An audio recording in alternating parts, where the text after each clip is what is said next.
Panaris Kannada YouTube channel. ನಾನು ಪೂಜಾ Bhat. So ಇವತ್ತು ನಾವು ವರ್ಬ್ಸ್ ಪಾರ್ಟ್ 2 ಕ್ಲಾಸ್ ನ ಮಾಡೋಣ. ಸೊ ಹೋದ ಕ್ಲಾಸ್ ಅಲ್ಲಿ ನಾವು ವರ್ಬ್ಸ್ ಅಂದ್ರೆ ಏನು ಅಂತ ತಿಳ್ಕೊಂಡಿದ್ವಿ. So to rewind basically verbs ಅಂದ್ರೆ ಏನು, something that denotes an action or state of being. Action ಅಂದ್ರೆ ಯಾವ್ದಾದ್ರು ಫಿಸಿಕಲ್ ಅಥವಾ ಮೆಂಟಲ್ ಆಕ್ಷನ್ ಇರಬಹುದು, ಅದನ್ನ ಡಿನೋಟ್ ಮಾಡೋ ವರ್ಡ್ಸ್ ನ ವರ್ಬ್ಸ್ ಅಂತೀವಿ. ಅದು ಬಿಟ್ಟು ಸ್ಟೇಟ್ ಆಫ್ ಬೀಯಿಂಗ್ ಅಂದ್ರೆ ನಾವು ಎಕ್ಸಿಸ್ಟ್ ಆಗಿದ್ದೀವಿ, ನಾವು ಬದುಕಿದೀವಿ ಅಥವಾ ನಾವು ಇದೀವಿ ಅಂತ ತೋರಿಸ್ಕೊಳ್ಳೋದಕ್ಕೆ ಹೇಳೋ ವರ್ಬ್ಸ್ ನ ನಾವು ಸ್ಟೇಟ್ ಆಫ್ ಬೀಯಿಂಗ್ ವರ್ಬ್ಸ್ ಅಂತ ಕರಿತೀವಿ. ಅಂದ್ರೆ am, is, are, was, were, has, have ಇದೆಲ್ಲ ನಾವು ಡಿಸ್ಕಸ್ ಮಾಡಿದ್ವಿ. ಅದಾದ್ಮೇಲೆ we learn about types of verbs. So we basically learn 6 types of verbs: action verbs, stative verbs, ಮತ್ತೆ regular, irregular, transitive, intransitive verbs ಬಗ್ಗೆ ತಿಳ್ಕೊಂಡಿದೀವಿ. ಇವತ್ತು ಕಂಟಿನ್ಯೂ ಮಾಡೋಣ. So ಇನ್ನೂ ಒಂದಷ್ಟು ಟೈಪ್ಗಳಿದೆ ವರ್ಬ್ಸ್, ಸೊ ಅದನ್ನೆಲ್ಲ ಡಿಸ್ಕಸ್ ಮಾಡೋಣ ಇವತ್ತಿನ. So let's start with the 7th type of verb called as linking verbs. So the 7th type of verb that we will be discussing called as linking verbs. Linking ಅಂದ್ರೆ ಏನು? Link ಅಂದ್ರೆ ಏನು ಅದಕ್ಕೂ ಗೊತ್ತೇ ಇರುತ್ತೆ. Link ಅಂದ್ರೆ ಯಾವ್ದನ್ನಾದ್ರೂ connect ಮಾಡೋದು ಅಂತ ಅರ್ಥ ಅಲ್ವಾ? ಸೊ ಯಾವ್ದನ್ನಾದ್ರೂ ಲಿಂಕ್ ಮಾಡೋ ವರ್ಬ್ಸ್ ನ ಲಿಂಕಿಂಗ್ ವರ್ಬ್ಸ್ ಅಂತ ಕರಿತೀವಿ. ಇಲ್ಲಿ ಯಾವ್ಯಾವ ವರ್ಬ್ಸ್ ಬರುತ್ತೆ? ಬಿ ವರ್ಬ್ಸ್ ನಾವು ಹೋದ ಕ್ಲಾಸ್ ಅಲ್ಲಿ ಡಿಸ್ಕಸ್ ಮಾಡಿದ್ವಿ. ಫಾರ್ಮ್ಸ್ ಆಫ್ ವರ್ಬ್ ಹೇಳ್ಬೇಕಾದ್ರೆ ನಾನು ನಿಮ್ಗೆ ಹೇಳಿದ್ದೆ ಬಿ ಅನ್ನೋ ಫಾರ್ಮ್ ಆಫ್ ವರ್ಬ್ ಬಂದ್ರೆ ಅದರದ್ದು present tense am, is, are ಆಗುತ್ತೆ. ಪಾಸ್ಟ್ ಟೆನ್ಸ್ ವಾಸ್ ಮತ್ತೆ ವರ್ ಆಗುತ್ತೆ. ಬೀನ್ ಅನ್ನೋದು ಪಾಸ್ಟ್ ಪಾರ್ಟಿಸಿಪಲ್ ಆಗುತ್ತೆ. ಬೀಯಿಂಗ್ ಅನ್ನೋದು ಪ್ರೆಸೆಂಟ್ ಕಂಟಿನ್ಯೂಸ್ ಅಂದ್ರೆ ING ಫಾರ್ಮ್ ಆಗುತ್ತೆ. ಸೊ ಇದನ್ನ ನಾವು ಬಿ ಫಾರ್ಮ್ಸ್ ಆಫ್ ವರ್ಬ್ಸ್ ಅಂತ ಕರಿತೀವಿ. ಈ ಬಿ ಫಾರ್ಮ್ ಆಫ್ ವರ್ಬ್ ಯಾವಾಗಲೂ ಒಂದು ಸೆಂಟೆನ್ಸ್ ನ ಲಿಂಕ್ ಮಾಡುತ್ತೆ. ಏನನ್ನ ಲಿಂಕ್ ಮಾಡುತ್ತೆ? It connects the subject and the complement. So what do you mean by subject of a sentence? ಒಂದು ಸೆಂಟೆನ್ಸ್ ಅಲ್ಲಿ ಒಂದು ಸಬ್ಜೆಕ್ಟ್ ಅಂದ್ರೆ ಏನು, ಯಾವ ಪರ್ಸನ್ ಅಥವಾ ಆಬ್ಜೆಕ್ಟ್ ಒಂದು ಆಕ್ಷನ್ ನ ಮಾಡ್ತಾ ಇರುತ್ತೆ ಸೆಂಟೆನ್ಸ್ ಅಲ್ಲಿ, ಅದನ್ನ ನಾವು ಸಬ್ಜೆಕ್ಟ್ ಅಂತ ಕರಿತೀವಿ. Subject of the sentence is usually someone who is doing the action. The doer of the action is called as the subject. Complement ಅಂದ್ರೆ ವರ್ಬ್ ಆದ್ಮೇಲೆ ಏನ್ ಬರುತ್ತೆ ಸೆಂಟೆನ್ಸ್ ಅಲ್ಲಿ ಅದಷ್ಟು complement. So rest of the sentence would be the complement. Examples ನೋಡೋಣ, ನಿಮ್ಗೆ ಇನ್ನೂ ಚೆನ್ನಾಗಿ ಅರ್ಥ ಆಗುತ್ತೆ. ಅದಕ್ಕಿಂತ ಮುಂಚೆ ಇನ್ಯಾವ ಲಿಂಕಿಂಗ್ ವರ್ಬ್ಸ್ ಇದೆ?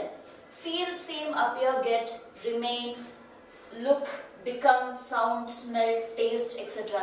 ಸೊ ಇದು ಕೂಡ ಇವೆಲ್ಲದೂ ಲಿಂಕಿಂಗ್ ವರ್ಬ್ಸ್ ಆಗುತ್ತೆ. ಸೊ ನೀವು ಅಬ್ಸರ್ವ್ ಮಾಡಿದ್ರೆ ಗೊತ್ತಾಗುತ್ತೆ ನಿಮ್ಗೆ, ಲಿಂಕಿಂಗ್ ವರ್ಬ್ಸ್ ಅಲ್ಲಿ ಯಾವುದೇ ತರ ಆಕ್ಷನ್ ನಾವು ನೋಡಲ್ಲ. ಫಿಸಿಕಲ್ ಅಥವಾ ಮೆಂಟಲ್ ಆಕ್ಷನ್ ಇಲ್ಲಿ ತೋರಿಸೋದಿಲ್ಲ. ಸೊ ನಾರ್ಮಲ್ ಆಗಿ ಒಂದು ಸ್ಟೇಟ್ ನ ತೋರಿಸುತ್ತೆ. ಸೊ ಒಂದು ಕನೆಕ್ಷನ್ ನ ತರೋದಕ್ಕೋಸ್ಕರ ನಾವು ಲಿಂಕಿಂಗ್ ವರ್ಬ್ಸ್ ನ ಬಳಸ್ತೀವಿ. ಎಕ್ಸಾಂಪಲ್ಸ್ ನೋಡೋಣ. Mike is a great dancer. Now here subject ಯಾವುದು ಇಲ್ಲಿ? ಮೈಕ್. ಕರೆಕ್ಟ್?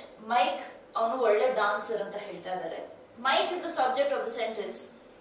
ಈಸ್ ಏನಿದೆ? ಲಿಂಕಿಂಗ್. ಇಲ್ಲಿ is is the linking verb.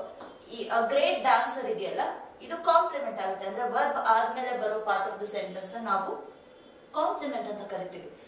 Mic is a great dancer. So ಈ ಮೈಕ್ ಮತ್ತೆ ಗ್ರೇಟ್ ಡಾನ್ಸರ್ ನ ಲಿಂಕ್ ಮಾಡ್ತಾ ಇರೋ ವರ್ಬ್ ಯಾವುದು? ಈಸ್. ನೋಡಿ, is is a be verb. So ಇದು ಲಿಂಕಿಂಗ್ ವರ್ಬ್ ಆಗುತ್ತೆ. That gold watch looks expensive. So ಇಲ್ಲಿ gold watch is the subject of the sentence. Expensive is the complement. Looks ಅನ್ನೋದು ಇದೆರಡನ್ನ connect ಮಾಡ್ತಾ ಇದೆ ಅಲ್ವಾ? Looks ಅಂದ್ರೆ ನಿನ್ ಗೋಲ್ಡ್ ವಾಚ್ ನೋಡಿದ್ರೆ ತುಂಬಾ ಎಕ್ಸ್ಪೆನ್ಸಿವ್ ಅನ್ಸುತ್ತೆ ಅಂತ ಅರ್ಥ. ಅನ್ಸುತ್ತೆ ಅನ್ನೋದಕ್ಕೆ ನಾವು ಲುಕ್ಸ್ ನ ಯೂಸ್ ಮಾಡಬಹುದು. You sound tired. You sound tired ಅಂದ್ರೆ ಏನು? ನಿನ್ ಧ್ವನಿ ಕೇಳಿದ್ರೆ ನಿಮ್ಗೆ ತುಂಬಾ ಸುಸ್ತಾಗಿದೆ ಅಂತ ಅನಿಸ್ತಾ ಇದೆ ಅಂತ ಅರ್ಥ. You sound tired. ನಾವು you here is the subject of the sentence. Tired is the complement. ಇದೆರಡನ್ನ ಕನೆಕ್ಟ್ ಮಾಡ್ತಾ ಇರೋದು ಯಾವುದು? You sound tired. ಸೌಂಡ್ ಅನ್ನೋದೇನಿದೆ ಇದು ಲಿಂಕಿಂಗ್ ವರ್ಬ್ ಆಗುತ್ತೆ. ಸೊ ಅದೇ ತರ ಸ್ಮೆಲ್ ಹೇಳ್ತೀವಲ್ಲ, ಯು ಸ್ಮೆಲ್ ಗುಡ್ ಅಂತ ಹೇಳ್ಬಹುದು. Or the food taste very good ಹೇಳ್ತೀವಿ ಅಲ್ಲ. ಸೊ ಇದು ಎಲ್ಲದೂ ಲಿಂಕಿಂಗ್ ವರ್ಬ್ಸ್ ಆಗುತ್ತೆ. Seem, you seem very happy, you seem very upset ಇದೆಲ್ಲ ಹೇಳ್ತೀವಲ್ಲ. ಈ seem, appear, feel and all the be verbs ಇದೆಲ್ಲದು ಲಿಂಕಿಂಗ್ ವರ್ಬ್ಸ್ ಆಗುತ್ತೆ. ಅಂದ್ರೆ ಸಬ್ಜೆಕ್ಟ್ ಮತ್ತೆ ಉಳಿದಿರೋ ಸೆಂಟೆನ್ಸ್ ನ ಕನೆಕ್ಟ್ ಮಾಡೋ ವರ್ಬ್ಸ್ ನ ನಾವು ಲಿಂಕಿಂಗ್ ವರ್ಬ್ಸ್ ಅಂತ ಕರಿತೀವಿ. ಇದು ಯಾವುದೇ ತರ ಆಕ್ಷನ್ ನ ಡಿನೋಟ್ ಮಾಡಲ್ಲ, ಒಂದು ಸ್ಟೇಟ್ ನ ರೆಪ್ರೆಸೆಂಟ್ ಮಾಡುತ್ತೆ. ನೆಕ್ಸ್ಟ್ ಟೈಪ್ ನೋಡೋಣ, auxiliary verbs, also called as helping verbs. So ಹೆಸರಲ್ಲೇ ಇದೆ. ಆಕ್ಸಿಲರಿ ಅಂದ್ರೆ ಏನು? ಸಪೋರ್ಟಿವ್ ಅಥವಾ ಸಪ್ಲಿಮೆಂಟರಿ ಅನ್ನೋ ಅರ್ಥ ಬರುತ್ತೆ. ಸೊ ಆಕ್ಸಿಲರಿ ವರ್ಬ್ಸ್ ಅಂದ್ರೆ ಹೆಲ್ಪಿಂಗ್ ವರ್ಬ್ಸ್. ಯಾಕೆ ಹೆಲ್ಪಿಂಗ್ ವರ್ಬ್ ಅಂತ ಕರಿತೀವಿ ಅಂದ್ರೆ ಈ ವರ್ಬ್ ಏನೋ ಒಂದಕ್ಕೆ ಹೆಲ್ಪ್ ಮಾಡ್ತಾ ಇದೆ ಅಂತ ಅರ್ಥ ಅಲ್ವಾ? ಕರೆಕ್ಟ್. ಸೊ ನಾವು used with the main verb to show the verb's tense or to form a question. ಅಂದ್ರೆ ಏನರ್ಥ? ಒಂದು ಸೆಂಟೆನ್ಸ್ ಅಲ್ಲಿ ಮೇನ್ ವರ್ಬ್ ಅಂದ್ರೆ ಯಾವ್ದಾದ್ರು ಆಕ್ಷನ್ ವರ್ಬ್ ಇರಬಹುದು. ಈ ವರ್ಬ್ ಜೊತೆಗೆ ಹೆಲ್ಪ್ ಮಾಡೋದಕ್ಕೋಸ್ಕರ ನಾವು ಈ ವರ್ಬ್ಸ್ ನ ಬಳಸ್ತೀವಿ. For example, if I say I am playing. Playing, ನಾನು ಆಟ ಆಡ್ತಾ ಇದ್ದೀನಿ. ಈ ಆಟ ಆಡ್ತಾ ಇರೋದು playing will be the main verb. ಈ main verb ಗೆ ಹೆಲ್ಪ್ ಮಾಡ್ತಾ ಇರೋ verb ಯಾವುದು? I am. ಸೊ am ಅನ್ನೋದು ಹೆಲ್ಪಿಂಗ್ verb ಆಗುತ್ತೆ. ಎರಡು ವರ್ಬ್ಸ್ ಇದನ್ನ ಮೇನ್ ವರ್ಬ್ ಅಂತ ಕರಿಬಹುದು, ಇದನ್ನ ಆಕ್ಸಿಲರಿ ಅಥವಾ ಹೆಲ್ಪಿಂಗ್ ವರ್ಬ್ ಅಂತ ಕರಿತೀವಿ. ಐ ಪ್ಲೇಯಿಂಗ್ ಅಂತ ಅಂದ್ರೆ ಸೆಂಟೆನ್ಸ್ ಅರ್ಥ ಆಗಲ್ಲ, ಹಾಗಾಗಿ ಇಲ್ಲಿ ಮಧ್ಯದಲ್ಲಿ ಒಂದು ಹೆಲ್ಪಿಂಗ್ ವರ್ಬ್ ಬರಲೇಬೇಕು. I am playing. Past tense ಆದ್ರೆ ಐ ವಾಸ್ ಪ್ಲೇಯಿಂಗ್ ಅಂತ ಹೇಳ್ಬಹುದು. ಈಗ ಐ ಬದಲು ವಿ ಇದ್ದಿದ್ರೆ ಅವಾಗ ವಿ ಆರ್ ಪ್ಲೇಯಿಂಗ್ ಅಂತ ಹೇಳ್ಬಹುದಿತ್ತಲ್ವಾ. ಸೊ ಈ ಆರ್ ಅನ್ನೋದು ಕೂಡ ಹೆಲ್ಪಿಂಗ್ ವರ್ಬ್ ಆಗುತ್ತೆ. ಸೊ ಹೆಲ್ಪಿಂಗ್ ವರ್ಬ್ಸ್ ಅಲ್ಲಿ ಯಾವ್ದಾದ್ರು ಬರುತ್ತೆ ನೋಡೋಣ. All the be verbs. Be verbs ಯಾವ್ದಾದ್ರು ಅಂತ ನೆನಪಿದೆ ಅಲ್ಲ? Am, is, are, was, were, been ಮತ್ತೆ ಬೀಂಗ್, ಇದೆಲ್ಲದು ಬಿ ವರ್ಬ್ಸ್ ಆಗುತ್ತೆ. ಸೊ ಎಲ್ಲ ಬಿ ವರ್ಬ್ಸ್ ಕೂಡ ಇಲ್ಲೂ ಬರುತ್ತೆ ಹೆಲ್ಪಿಂಗ್ ವರ್ಬ್ಸ್. ಅದು ಲಿಂಕಿಂಗ್ ವರ್ಬ್ ಕೂಡ ಹೌದು, ಹೆಲ್ಪಿಂಗ್ ವರ್ಬ್ ಕೂಡ ಹೌದು. ಬಿ ವರ್ಬ್ಸ್ ಬಿಟ್ಟು additional verbs that are part of auxiliary verbs would be has, have, had, do, does, did. ನಾವು ಇದನ್ನ ಯಾವಾಗ ಬಳಸ್ತೀವಿ ನಾವು? Has, have, had. ಫಸ್ಟ್ ಅದ್ರ ಬಗ್ಗೆ ಮಾತಾಡೋಣ. ಹ್ಯಾಸ್ ಅನ್ನೋದು ನಾವು ಯಾವಾಗಲೂ ಸಿಂಗ್ಯುಲರ್ ಸಬ್ಜೆಕ್ಟ್ಸ್ ಅಥವಾ ಸಿಂಗ್ಯುಲರ್ ನೌನ್ ಅಥವಾ ಪ್ರೊನೌನ್ ಜೊತೆ ಬಳಸ್ತೀವಿ. ಫಾರ್ ಎಕ್ಸಾಂಪಲ್, ಹಿ ಹ್ಯಾಸ್, ಯಾವಾಗಲೂ ಹಾಗೆ ಹೇಳಬೇಕು. He has, she has, it has, Mike has, John has, Tara has. So singular subject ಬಗ್ಗೆ ಮಾತಾಡಬೇಕಾದ್ರೆ ಹ್ಯಾಸ್ ಬರುತ್ತೆ. ಪ್ಲೂರಲ್ ಸಬ್ಜೆಕ್ಟ್ಸ್ ಬಗ್ಗೆ ಮಾತಾಡಬೇಕಾದ್ರೆ ಹ್ಯಾವ್ ಬರುತ್ತೆ. ಐಗೆ ಕೂಡ ಹ್ಯಾವ್ ಬರುತ್ತೆ. You have, we have, they have, etcetera. Had ಅನ್ನೋದು ಪಾಸ್ಟ್ ಟೆನ್ಸ್. ಹ್ಯಾಸ್ ಮತ್ತೆ ಹ್ಯಾವ್ ಎರಡು ಬದಲು ಹ್ಯಾಡ್ ಯೂಸ್ ಮಾಡಿದ್ರೆ ಅದು ಪಾಸ್ಟ್ ಟೆನ್ಸ್ ಅಂತ ಅರ್ಥ. ಇದು ಸಿಂಗ್ಯುಲರ್ಗೂ ಯೂಸ್ ಮಾಡಬಹುದು, ಪ್ಲೂರಲ್ಗೂ ಯೂಸ್ ಮಾಡಬಹುದು. Do, does, did, has, have, had ತರಾನೇ ಡೂ ನ ನಾವು ಪ್ಲೂರಲ್ಗೆ ಯೂಸ್ ಮಾಡ್ತೀವಿ, ಡಸ್ ನ ನಾವು ಸಿಂಗ್ಯುಲರ್ಗೆ ಯೂಸ್ ಮಾಡ್ತೀವಿ. Did is past tense. So I do my homework, we do our homework. He ಬಂದ್ರೆ ಹಿ ಡಸ್ ಬರುತ್ತೆ, ಶಿ ಡಸ್ ಬರುತ್ತೆ. ಡಿಡ್ ಯಾವಾಗ ಬರುತ್ತೆ? ಪಾಸ್ಟ್ ಟೆನ್ಸ್ ಅಲ್ಲಿ ಬರುತ್ತೆ. ಪ್ಲೂರಲ್ಗೂ ಬರಬಹುದು, ಸಿಂಗ್ಯುಲರ್ಗೂ ಬರಬಹುದು. ಸೊ ಈ ಎಲ್ಲ ವರ್ಬ್ಸ್ ನ ನಾವು ಹೆಲ್ಪಿಂಗ್ ವರ್ಬ್ಸ್ ಅಂತ ಕರಿತೀವಿ. ಸೊ ನೆನ್ಪಿಟ್ಕೊಳ್ಳಿ, ಹೆಲ್ಪಿಂಗ್ ವರ್ಬ್ಸ್ ಅಂದ್ರೆ ಏನಕ್ಕೆ ಹೆಲ್ಪ್ ಮಾಡುತ್ತೆ? ಸೆಂಟೆನ್ಸ್ ಅಲ್ಲಿ ಇರೋ ಒಂದು ಮೇನ್ ವರ್ಬ್ಗೆ ಅದು ಹೆಲ್ಪ್ ಮಾಡಬಹುದು. ಇದನ್ನ ನಾವು ಆಕ್ಸಿಲರಿ ಅಥವಾ ಹೆಲ್ಪಿಂಗ್ ವರ್ಬ್ಸ್ ಅಂತ ಕರಿತೀವಿ. ಎಕ್ಸಾಂಪಲ್ಸ್ ನೋಡೋಣ. The musician has performed in concerts all over the world. Now, the musician, ನೋಡಿ, musician ಅನ್ನೋದು ಸಿಂಗ್ಯುಲರ್ ಅಲ್ವಾ, ಹಾಗಾಗಿ ಹ್ಯಾಸ್ ಯೂಸ್ ಮಾಡ್ತಾ ಇದೀವಿ.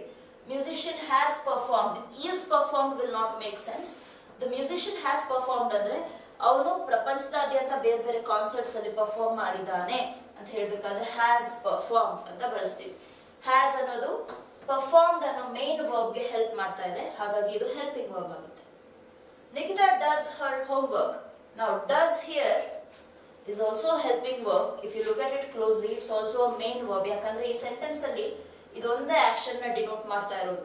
ಸೊ ಇದೇ ಮೇನ್ ವರ್ಬ್ ಕೂಡ ಆಗುತ್ತೆ, ಇದೇ ಹೆಲ್ಪಿಂಗ್ ವರ್ಬ್ ಕೂಡ ಆಗುತ್ತೆ. ಸೊ ಸೆಂಟೆನ್ಸ್ ಅಲ್ಲಿ ಹಾಗೆ ಕೂಡ ಇರಬಹುದು. ಮೇನ್ ವರ್ಬೇ ಇರಬೇಕು ಯಾವಾಗಲೂ, ಮೇನ್ ವರ್ಬ್ ಜೊತೆಗೆ ಹೆಲ್ಪಿಂಗ್ ವರ್ಬ್ ಇರಬೇಕು ಅಂತ ಇಲ್ಲ.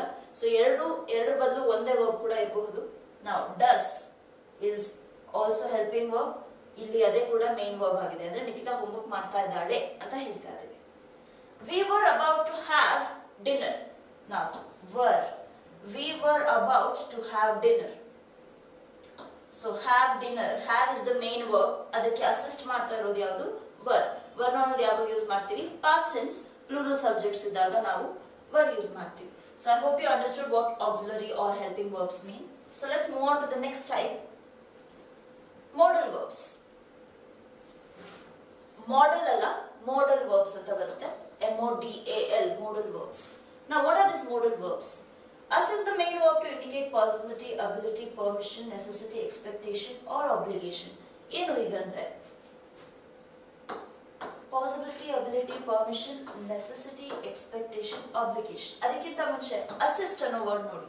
ಅಸಿಸ್ಟಿಂಗ್ ದ ಮೇನ್ ವರ್ಬ್ ಅಂದ್ರೆ ಏನರ್ಥ? ಇದು ಕೂಡ ಒಂಥರ ಹೆಲ್ಪಿಂಗ್ ವರ್ಬ್ ಅಂತ ಅರ್ಥ.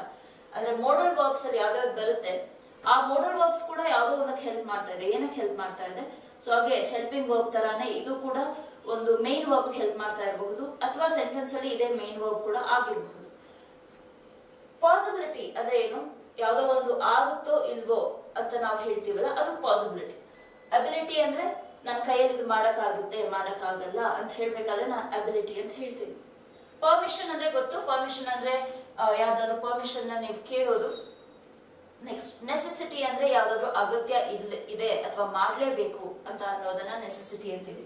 ಎಕ್ಸ್ಪೆಕ್ಟೇಷನ್ ಅಂದ್ರೆ ನಿಮ್ಮಿಂದ ಯಾರಾದ್ರೂ ಏನಾದ್ರು ಎಕ್ಸ್ಪೆಕ್ಟ್ ಮಾಡ್ತಾ ಇದ್ರೆ ಅಥವಾ ನೀವ್ ಯಾರಿಗಾದ್ರೂ ಏನಾದ್ರು ಎಕ್ಸ್ಪೆಕ್ಟ್ ಮಾಡ್ತಾ ಇದ್ರೆ ಅದು ಎಕ್ಸ್ಪೆಕ್ಟೇಷನ್ ಆಗುತ್ತೆ.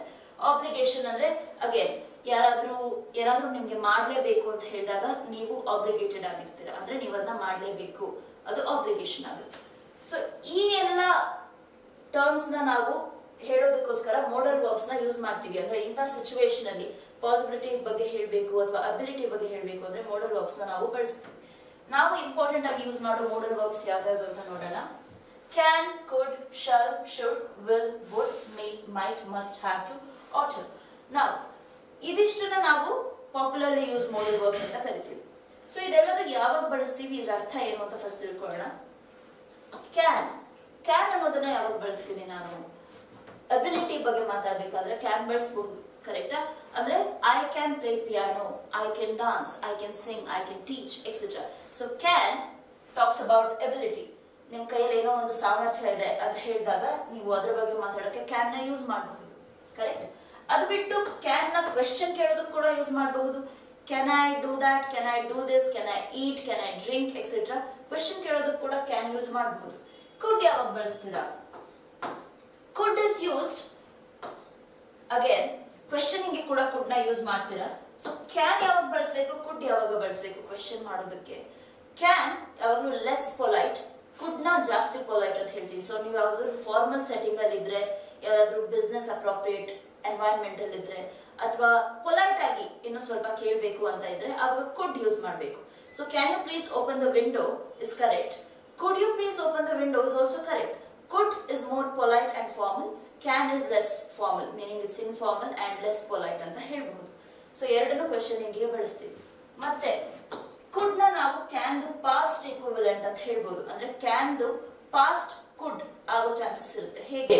So I can play piano ಅಂದ್ರೆ ನಾನು ಪಿಯಾನೋ ಪ್ಲೇ ಮಾಡ್ತೀನಿ ಅಂತ ಅರ್ಥ. ನನ್ನ ಸಾಮರ್ಥ್ಯನ ಹೇಳ್ತಾ ಇದೆ ಅಲ್ವಾ, ಕರೆಕ್ಟ್? ನಾವು ಐ ಕುಡ್ ಪ್ಲೇ ಪಿಯಾನೋ ಅಂದ್ರೆ ನಂಗೆ ಪಿಯಾನೋ ಪ್ಲೇ ಮಾಡಕ್ ಬರ್ತಿತ್ತು, ಈಗ ಬರ್ದೇ ಇರಬಹುದು, ಈಗ ಮರ್ತ ಹೋಗಿರಬಹುದು, correct? So I could play piano, could is the past equivalent of can ಅಂತ ಹೇಳ್ತೀವಿ. Shall, should. ಸೊ ಶಾಲ್ ಮತ್ತೆ ಶುಡ್ ಯಾವಾಗ ಬಳಸ್ತೀವಿ? ಅಗೇನ್ ಕ್ವೆಶ್ಚನಿಂಗ್ ಗೆ ಬಳಸಬಹುದು ಎರಡನ್ನು. Shall I come in, should I come with you, should I help you, ಈ ತರ ಎಲ್ಲ ಕೇಳ್ತೀವಲ್ಲ. ಸೊ ಇದೆರಡನ್ನು ನಾವು ಕ್ವೆಶ್ಚನಿಂಗ್ ಕೂಡ ಬಳಸ್ತೀವಿ. ಅದು ಬಿಟ್ಟು ಯಾವ್ದಾದ್ರು ಆಬ್ಲಿಗೇಷನ್ ಇದ್ರೆ ಅಥವಾ ಪರ್ಮಿಷನ್ ಬಗ್ಗೆ ಕೇಳಬೇಕು ಅಂದ್ರೆ ಅಥವಾ ಕೆಲವೊಂದ್ಸಲ ಕಮಾಂಡಿಂಗ್ ಕೂಡ ಇದೆರಡನ್ನ ಬಳಸ್ತೀವಿ. ನೋಡೋಣ ಹೇಗೆ ಅಂತ. First you shall listen to me ಅಂತ ಹೇಳ್ತೀವಲ್ಲ, ಏನಿದು you shall listen to me? So that means it's an obligation for you to listen to me. ಅಂದ್ರೆ ನೀವು ನನ್ನನ್ನ ಕೇಳಲೇಬೇಕು, ನನ್ನನ್ನ ಕೇಳಿಸ್ಕೊಳ್ಳಬೇಕು ಅಂತ ನಾನು ಹೇಳ್ತಾ ಇದ್ದೀನಿ. So you shall listen, you shall help me ಆ ತರ ಹೇಳಿದಾಗ ಆಬ್ಲಿಗೇಷನ್ ಅಥವಾ ಕಮಾಂಡ್ ಬಗ್ಗೆ ಮಾತಾಡುತ್ತೆ. ಶುಡ್ ಯಾವಾಗ ಬಳಸ್ತೀವಿ? ಅಗೇನ್ ನೀವೇನಾದ್ರೂ ಮಾಡ್ಲೇಬೇಕು ಅಂತಿದ್ದಾಗ ಆವಾಗ ಶುಡ್ ನ ಬಳಸಬಹುದು, correct? You should listen to me ಅಂದ್ರೆ ನೀನ್ ಕೇಳಿಸ್ಕೊಳ್ಳೇಬೇಕು. ಅಡ್ವೈಸ್ ರೀತಿಲಿ ಕೂಡ ಹೇಳ್ಬಹುದು, you should stop eating so much junk food ಅಂದ್ರೆ ಆ ಜಂಕ್ ಫುಡ್ ತಿನ್ನೋದನ್ನ ನೀನ್ ಪ್ರಾಬ್ಲಮ್ ನಿಲ್ಲಿಸಬೇಕು ಅಂತ ಹೇಳ್ಬೇಕಾದ್ರೆ ನಾವು ಶುಡ್ ನ ಬಳಸ್ತೀವಿ. ವಿಲ್ ಯಾವಾಗ ಬಳಸ್ತೀವಿ? Will is the future equivalent, correct? Will I will see you tomorrow ಅಂತ ಹೇಳ್ತೀವಲ್ಲ, ಅಂದ್ರೆ ನಾನು ನಿನ್ನ ನಾಳೆ ನೋಡ್ತೀನಿ. ಸೊ ವಿಲ್ ನಾವು ಫ್ಯೂಚರ್ ಇಕ್ವಿವೆಲೆಂಟ್ ಆಗಿ ಬಳಸಬಹುದು. Then I will play football ಅಂದ್ರೆ ನಾನು ಫುಟ್ಬಾಲ್ ಆಡ್ತೀನಿ ಅಂತ ಹೇಳ್ಬಹುದು. Would is the past equivalent of will. ಅದು ಬಿಟ್ಟು ಕ್ವೆಶ್ಚನಿಂಗ್ ಗೆ ಕೂಡ ಇದನ್ನ ಯೂಸ್ ಮಾಡಬಹುದು. Will you come tomorrow, would you be free tonight. So again would ಅನ್ನೋದು polite way of questioning, will ಅನ್ನೋದು ಸ್ವಲ್ಪ ಲೆಸ್ ಪೊಲೈಟ್ ಆಗುತ್ತೆ. ಮತ್ತೆ ವುಡ್ ಪಾಸ್ಟ್ ಅಲ್ಲಿ ಹೇಗೆ ಯೂಸ್ ಮಾಡ್ತೀರಾ? I would wait for him every day when I was in school ಅಂದ್ರೆ ನಾನು ಸ್ಕೂಲಲ್ಲಿ ಇದ್ದಾಗ ಅವ್ನಿಗೆ ಯಾವಾಗಲೂ ಕಾಯ್ತಿದ್ದೆ. I would. So will the past tense ಆಗಿ ವುಡ್ ನ ಬಳಸಬಹುದು. ನೆಕ್ಸ್ಟ್ ಮೇ ಮತ್ತೆ ಮೈಟ್. ಯಾವಾಗಲೂ ಪಾಸಿಬಿಲಿಟಿ ಬಗ್ಗೆ ಮಾತಾಡ್ತಾ ಇದ್ರೆ ಮೇ ಮತ್ತೆ ಮೈಟ್ ನ ಬಳಸ್ತೀವಿ. ನಾವು ಹೇಗೆ ಬಳಸ್ತೀವಿ? So if I say it may rain and if I say it might rain, what is the difference between the two? It may rain ಅಂದ್ರೆ ಏನರ್ಥ? ನೀವೇದ್ರ ಬಗ್ಗೆ ಮಾತಾಡ್ತಿದ್ದೀರಾ ಪಾಸಿಬಿಲಿಟಿ, ಆ ಪಾಸಿಬಿಲಿಟಿ ಜಾಸ್ತಿ ಇದ್ರೆ ಅಂದ್ರೆ ಆಗಬಹುದು ಅನ್ನೋ ಪರ್ಸೆಂಟೇಜ್ ಜಾಸ್ತಿ ಇದ್ರೆ ಆವಾಗ ಮೇ ಯೂಸ್ ಮಾಡಿ. ಅದು ಆಗಲ್ಲ ಅಂತ ನಿಮ್ಗೆ ಅನ್ಸಿದ್ರೆ ಸ್ವಲ್ಪ ಲೆಸ್ ಪಾಸಿಬಿಲಿಟಿ ಇದ್ರೆ ಮೈಟ್ ಯೂಸ್ ಮಾಡಬಹುದು. Meaning what?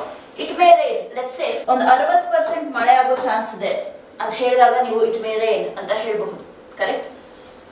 ಒಂದು 20% ಮಳೆ ಆಗೋ ಸಾಧ್ಯತೆ ಅಷ್ಟೇ ಇರೋದು ಅಂದಾಗ ಇಟ್ ಮೈಟ್ ರೈನ್ ಅಂತ ಹೇಳ್ಬೋದು. ಸೊ ಅಂದ್ರೆ ಏನರ್ಥ, ಮೇ ಸ್ವಲ್ಪ ಸ್ಟ್ರಾಂಗರ್ ಪಾಸಿಬಿಲಿಟಿ ಅಂದ್ರೆ ಸಮಥಿಂಗ್ ಲೈಕ್ಲಿ ಟು ಹ್ಯಾಪನ್ ಬಗ್ಗೆ ಹೇಳ್ಬೇಕಾದ್ರೆ ಮೇ ಯೂಸ್ ಮಾಡ್ತೀರಾ. ಸಮಥಿಂಗ್ ಅನ್ಲೈಕ್ಲಿ ಟು ಹ್ಯಾಪನ್ ಹೇಳ್ಬೇಕಾದ್ರೆ ಮೈಟ್ ಯೂಸ್ ಮಾಡ್ತೀರಾ. ಅದು ಬಿಟ್ಟು ಮೇನ ಕ್ವೆಶ್ಚನಿಂಗ್ ಯೂಸ್ ಮಾಡಬಹುದು. May I come in, may I sit etcetera. Then ಮೇನ ಯಾರಿಗಾದ್ರೂ ವಿಶ್ ಮಾಡೋದಕ್ಕೆ ಕೂಡ ಯೂಸ್ ಮಾಡ್ತೀವಿ.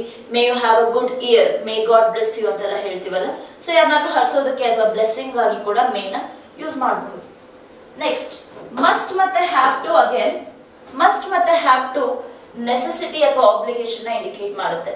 So you must do this, you have to do this ಅಂದ್ರೆ ಯಾರ ಮೇಲಾದ್ರೂ ಕಮಾಂಡ್ ಮಾಡಬೇಕಾದ್ರೆ ಅಥವಾ ಯಾರಿಗಾದ್ರೂ ಏನಾದ್ರೂ ನೆಸೆಸಿಟಿ ಇಂದ ಹೇಳ್ಬೇಕಾದ್ರೆ ನೀವು ಮಸ್ಟ್ ಮತ್ತೆ ಹ್ಯಾವ್ ಟು ನ ಯೂಸ್ ಮಾಡಬಹುದು. Next one is ought. Ought ಅಂತ ಪ್ರೊನೌನ್ಸ್ ಮಾಡ್ತೀವಿ. ಆಟ ಅಂದ್ರೆ ಏನು? ಸೊ ನಿಮ್ಗೆ ಈಸಿ ಆಗ್ಬೇಕು ಅಂದ್ರೆ ಇದನ್ನ ನೀವು ಶುಡ್ ಇಂದ ರಿಪ್ಲೇಸ್ ಮಾಡ್ಕೋಬಹುದು. ಓಕೆ, ಸೊ ಎಕ್ಸಾಂಪಲ್ ಇಲ್ಲಿ ನೋಡಿ, we ought to respect the law ಅಂದ್ರೆ ಏನರ್ಥ? ಇದು ಒಂಥರ ಅಡ್ವೈಸ್ ಆಗು ಸರ್ವ್ ಆಗುತ್ತೆ, ಇಲ್ಲ ಅಂದ್ರೆ ಎಕ್ಸ್ಪೆಕ್ಟೇಷನ್ ಆಗು ಸರ್ವ್ ಆಗಬಹುದು. ಕರೆಕ್ಟಾ? So we should respect the ಲಾ, ನೀವು ಆಟ ಬದಲು ಶುಡ್ ಕೂಡ ರಿಪ್ಲೇಸ್ ಮಾಡಬಹುದು. ಸೊ ಆಟ ಅಂದ್ರೆ ಏನರ್ಥ?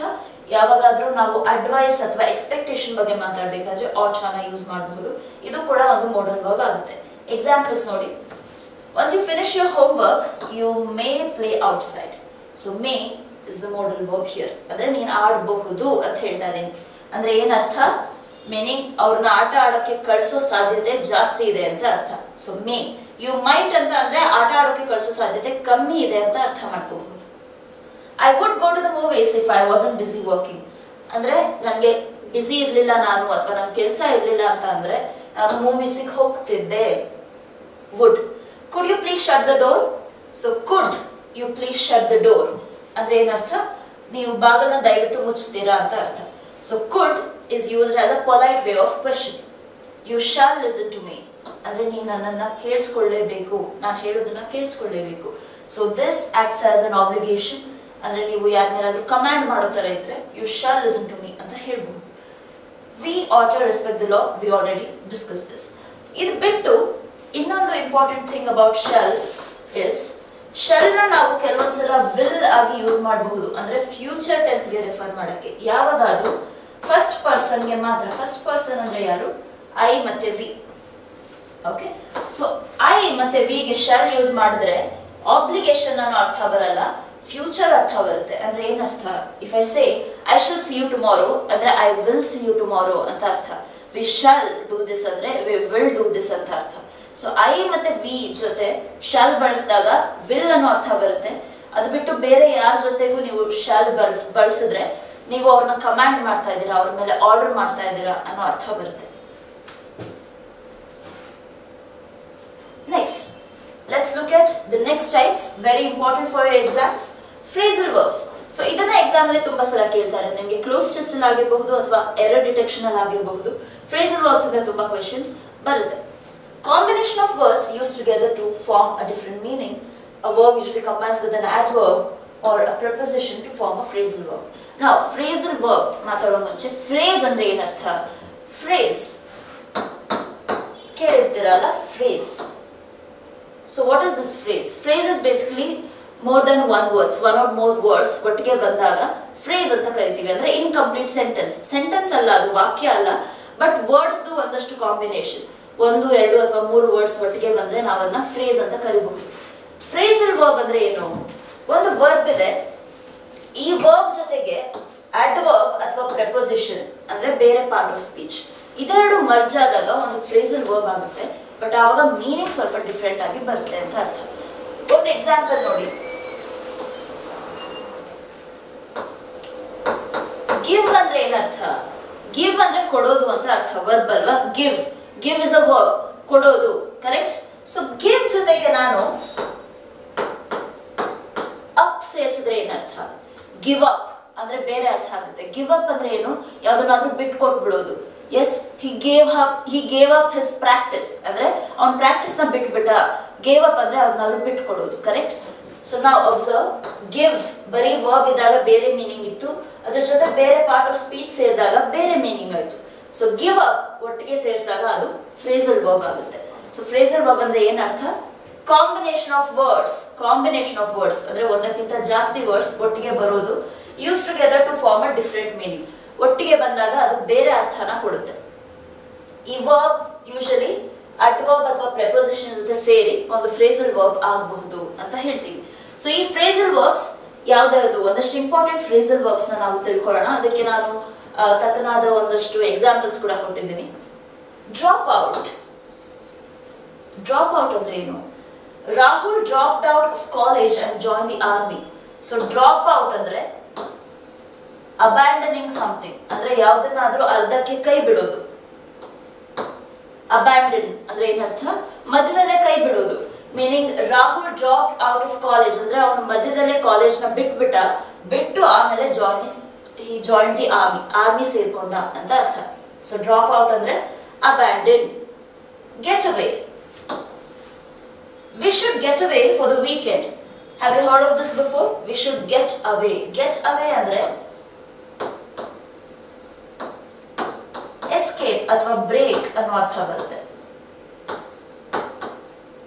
We should get away for the weekend ಅಂದ್ರೆ ಈ ವೀಕೆಂಡ್ ನಾವೆಲ್ಲಾದ್ರೂ ದೂರ ಹೋಗ್ಬಿಡೋಣ.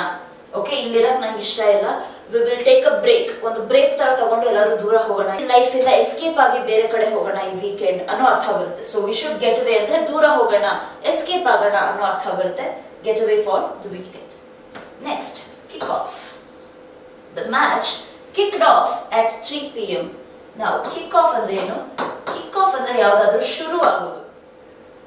ಸೊ ಅಂದ್ರೆ match started at 3 PM. So 3 ಗಂಟೆಗೆ ಮ್ಯಾಚ್ ಶುರುವಾಯಿತು ಅಂತ ಹೇಳೋ ಬದಲು 3 ಗಂಟೆಗೆ ಮ್ಯಾಚ್ ಕಿಕ್ ಆಫ್ ಆಯ್ತು ಅಂತ ಹೇಳಿದ್ರೆ ಅದು ಫ್ರೇಸಲ್ ವರ್ಬ್ ಆಗುತ್ತೆ. So the match kicked off at 3 PM ಅಂದ್ರೆ the match started. Back out. He backed out of the agreement. So back out ಅಂದ್ರೆ ಏನು? ಬ್ಯಾಕ್ ಔಟ್ ಅಂದ್ರೆ ನೀವು ಹಿಂದೆ ಸರಿಯೋದು, ಮೀನಿಂಗ್ withdraw something. ಸೊ he withdrew from the agreement. Replace ಮಾಡ್ಕೊಂಡ್ರೆ ಆ ಅರ್ಥ ಬರುತ್ತೆ.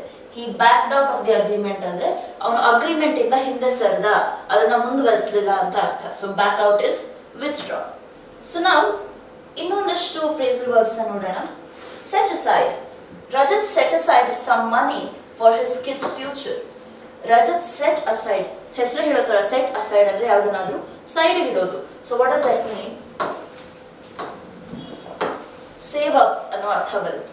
So Rajat saved up some money for his kids future ಅಂದ್ರೆ ಒಂದಷ್ಟು ದುಡ್ಡನ್ನ ಅವನು ಸೈಡ್ಗೆ ಎತ್ತಿರ್ತಾನೆ. ಯಾಕೆ ಎತ್ತಿರ್ತಾನೆ? ಅವನ ಮಗನ ಭವಿಷ್ಯಕ್ಕೋಸ್ಕರ ಅಂತ ಅರ್ಥ. So set aside. Next, Call of. she called off the meeting. So Call of ಅಂದ್ರೆ ಕ್ಯಾನ್ಸಲ್ ಅನ್ನೋ ಅರ್ಥ ಬರುತ್ತೆ. she cancelled the meeting. Call of something ಅಂದ್ರೆ ಕಾಲ್ ಸಮಥಿಂಗ್ ಆಫ್ ಅಂದ್ರೆ ಯಾವ್ದನ್ನಾದ್ರೂ ಕ್ಯಾನ್ಸಲ್ ಮಾಡೋದು. Next, look down on. he looks down on her because he is wealthy. ಅಂದ್ರೆ ಅವನ ಹತ್ರ ತುಂಬಾ ದುಡ್ಡು ಇರೋದಕ್ಕೋಸ್ಕರ ಅಥವಾ ಅವನು ಶ್ರೀಮಂತನಾಗಿದ್ದಕ್ಕೆ ಅವನು ಬೇರೆಯವ್ರ ಮೇಲೆ ಅಥವಾ ಬೇರೆಯವ್ರನ್ನ ಡಿಸ್ರಿಗಾರ್ಡ್ ಇಂದ ನೋಡ್ತಾನೆ, ಅಂದ್ರೆ ಅವ್ರನ್ನ ಕೀಳಾಗಿ ನೋಡ್ತಾನೆ ಅಂತ ಅರ್ಥ. ಸೊ ಲುಕ್ ಡೌನ್ ಆನ್ ಅಂದ್ರೆ ಏನು? ನೀವು ಯಾರನ್ನಾದ್ರೂ ಕೀಳಾಗಿ ನೋಡೋದು ಅಥವಾ ಯಾರನ್ನಾದ್ರೂ ಡಿಸ್ರೆಸ್ಪೆಕ್ಟ್ ಅಥವಾ ಡಿಸ್ರಿಗಾರ್ಡ್ ಇಂದ ನೋಡಿದ್ರೆ we call it look down upon someone. Come across. I came across an interesting article in the paper. Came across ಅಂದ್ರೆ discover something by accident. ಅಂದ್ರೆ ಏನರ್ಥ? I came across an interesting article in the paper. So ನಾನು paper ಓದ್ತಾ ಇರಬೇಕಾದ್ರೆ ಒಂದು interesting article ನನ್ನ ಕಣ್ಣಿಗೆ ಬಿತ್ತು ಅಥವಾ ಕಣ್ಣಿಗೆ ಕಾಣಿಸ್ತು, ನಾನು ಡಿಸ್ಕವರ್ ಮಾಡಿದೆ ಆ ಆರ್ಟಿಕಲ್ನ ಅಥವಾ ಫಸ್ಟ್ ಟೈಮ್ ನೋಡಿದೆ ಅಂತ ಹೇಳಬೇಕಾದ್ರೆ I came across ಹೇಳ್ಬಹುದು. Next, bring around. I'm sure I can bring them around to the deal. Now bring someone around or bring around ಅಂದ್ರೆ ಯಾರನ್ನಾದ್ರೂ ಕನ್ವಿನ್ಸ್ ಮಾಡೋದು ಅಂತ ಅರ್ಥ. So meaning what? I'm sure I can convince them to accept the deal ಅನ್ನೋದ್ರ ಬದಲು ನಾವು bring them around ಅಂದ್ರೆ ಅವ್ರನ್ನ ಒಪ್ಸಿ ನಾನು ಕರ್ಕೊಂಡು ಬರ್ತೀನಿ ಅಥವಾ ಅವ್ರನ್ನ ಕನ್ವಿನ್ಸ್ ಮಾಡ್ತೀನಿ ಅನ್ನೋ ಅರ್ಥ ಬರುತ್ತೆ. Now observe one more thing. Bring around is the phrasal verb, but ಇಲ್ಲಿ ಮಧ್ಯದಲ್ಲಿ them ಬಂದಿದೆ, which is a pronoun. So what does that mean is, ಕೆಲವೊಂದ್ಸಲ phrasal verbs ನ ನಾವು ಜೊತೆಯಾಗಿ ಯೂಸ್ ಮಾಡ್ತೀವಿ, ಕೆಲವೊಂದ್ಸಲ ಮಧ್ಯದಲ್ಲಿ ಅದನ್ನ ಬ್ರೇಕ್ ಮಾಡಬೇಕಾಗುತ್ತೆ, ಇಲ್ಲ ಅಂದ್ರೆ ಸೆಂಟೆನ್ಸ್ ಮೀನಿಂಗ್ ಸರಿ ಆಗೋದಿಲ್ಲ. For example, pick up. Pick up is also a phrasal verb. ಇದನ್ನ ಎಲ್ಲರೂ ಕೇಳಿರ್ತೀರ. pick up ಅಂದ್ರೆ ಯಾರನ್ನಾದ್ರೂ ಅಲ್ಲಿಂದ ಕರ್ಕೊಂಡು ಬರೋದು, ಕರೆಕ್ಟ್? ಸೊ ನಾವು pick up and pick up you from the airport is never correct. So what should you say? I will pick you up, or I'll pick him up, I'll pick her up, etc. So meaning what? You should break the phrasal verbs into two. ಮಧ್ಯದಲ್ಲಿ pronouns ನ insert ಮಾಡಬೇಕಾಗುತ್ತೆ ಅಥವಾ ಬೇರೆ nouns ನ insert ಮಾಡಬೇಕಾಗುತ್ತೆ. So keep this in mind. ಕೆಲವೊಂದು phrasal verbs ಜೊತೆಯಾಗಿ ಒಟ್ಟಿಗೆ ಬರುತ್ತೆ, ಕೆಲವೊಂದು phrasal verbs ಮಧ್ಯದಲ್ಲಿ ನಾವು ಕಟ್ ಮಾಡಬೇಕಾಗುತ್ತೆ. So bring them around is one of them. So let's look at the last type, gerunds ಅಂತ ಕರಿತೀವಿ. A verb that ends in ing but functions as a noun in a sentence. ಅಂದ್ರೆ ಏನರ್ಥ? gerund is also a type of verb. gerunds ಅಂತ ಕರಿತೀವಿ ಇದನ್ನ. ಈ gerunds ಅನ್ನೋದು ಯಾವಾಗಲೂ ing ಗೆ ಎಂಡ್ ಆಗುತ್ತೆ. ಸೊ ನೆನಪಿದೆಯಾ ಫಾರ್ಮ್ಸ್ ಆಫ್ ವರ್ಬ್? ಅಲ್ಲಿ ನಾವು ಡಿಸ್ಕಸ್ ಮಾಡಿದ್ವಿ ing ಅಂದ್ರೆ ಏನು. It's either present participle or present continuous. Okay, so ing form ಅಲ್ಲಿ ಎಂಡ್ ಆಗುವಂತ ವರ್ಬ್ಸ್, ಬಟ್ ಆ ವರ್ಬ್ಸ್ ಸೆಂಟೆನ್ಸ್ ಅಲ್ಲಿ ವರ್ಬ್ ಆಗಿ ಫಂಕ್ಷನ್ ಮಾಡಲ್ಲ, ಕೆಲವೊಂದ್ಸಲ ಸೆಂಟೆನ್ಸ್ ಅಲ್ಲಿ ನೌನ್ ಆಗಿ ಫಂಕ್ಷನ್ ಮಾಡುತ್ತೆ. ಅದನ್ನ ನಾವು gerunds ಅಂತ ಕರಿತೀವಿ. So what's the meaning of gerunds? A verb that ends in ing but functions as a noun in a sentence. So sentence ಅಲ್ಲಿ noun ಆಗಿ ಫಂಕ್ಷನ್ ಮಾಡುತ್ತೆ verb ಬದಲಾಗಿ, ಅದನ್ನ ನಾವು gerunds ಅಂತ ಕರಿತೀವಿ. ಎಕ್ಸಾಂಪಲ್ಸ್ ನೋಡೋಣ. Swimming is a great physical exercise. Now observe how swimming ends with ing. Swimming ಅನ್ನೋದು verb ಅಲ್ವಾ? Swimming ಅನ್ನೋದು ಒಂದು ಆಕ್ಷನ್ ಡಿನೋಟ್ ಮಾಡ್ತಾ ಇದೆ, ಇಟ್ಸ್ ಅ verb. ಬಟ್ ಇಲ್ಲಿ swimming is a great physical exercise. ಈ ಸ್ವಿಮ್ಮಿಂಗ್ ಅನ್ನೋದೇನಿದೆ ಇದು ಸೆಂಟೆನ್ಸ್ ಗೆ ನೌನ್ ಆಯ್ತು. ಸೊ ವರ್ಬ್ ನೌನ್ ಆಗಿ ಫಂಕ್ಷನ್ ಮಾಡುತ್ತೆ, ing ಎಂಡ್ ಆಗುತ್ತೆ ಅಂತ ಹೇಳಿದಾಗ ಅದನ್ನ ನಾವು gerunds ಅಂತ ಕರಿತೀವಿ. Smoking is injurious to health. Being kind will take you far in life. Being is a gerund, ing ಅಲ್ಲಿ ಎಂಡ್ ಆಗ್ತಾ ಇದೆ ಅಲ್ಲ. Playing the piano is soothing. Now playing again is a verb, but ಇಲ್ಲಿ sentence ಗೆ ಅದು noun ಆಗಿದೆ. Playing the piano is soothing. What is soothing? Playing the piano is soothing. So gerunds, remember the meaning? Something that ends with ing but acts as a noun instead of a verb of a sentence. ಅದನ್ನ ನಾವು gerunds ಅಂತ ಕರಿತೀವಿ. So now illige we come to the end of the class. We have discussed different types of verbs, around 10 to 11 types of verbs. So please revise all of this. If you have doubts, you can put it down in the comment section. So for today's class, that will be it. Thank you.